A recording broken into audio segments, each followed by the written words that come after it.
বিশেষ করে বড়ুয়া থেকে পঞ্চঘাট পর্যন্ত যে রাস্তাটা রয়েছে এই রাস্তার উপরে ওভারব্রিজ হলে পরে দুই সাইড দিয়ে একটু রোড কতটা থাকবে সেই সার্ভেটা করা দরকার আছে। বেলডাঙ্গায় বড়ুয়া পাঁচরাহা হয়ে ছাপাখানা জনবহুল এলাকায় তৈরি হবে ওভারব্রিজ।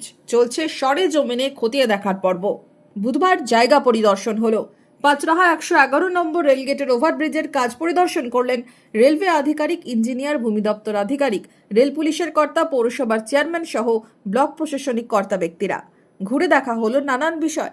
কাজের গতি প্রকৃতি নিয়ে কি জানালেন ব্লক প্রশাসনিক আধিকারিক? ডিমার্কেট করা দরকার আছে যে পিডব্লিউ জায়গা কতটা রয়েছে এবং ব্যক্তিগত জায়গা কতটা রয়েছে, যাতে করে সুষ্ঠুভাবে আমাদের ওভারব্রিজটা করা যায়।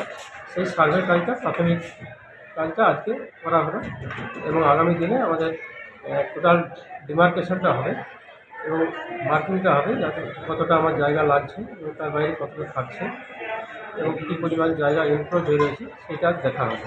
মনমোহিনী হেলথ কেয়ার, স্বাস্থ্য সেবায় অটুট শ্রেষ্ঠত্বের শিরোপা। জেলায় প্রথম robotic knee replacement, cardiology with cath lab, neurosurgery, specialised trauma unit থেকে স্মাইল ট্রেন, একগুচ্ছ পরিষেবায় নিয়োজিত। Manmohini health care, quality care with personal touch, Baharampur শিল্প তালুক।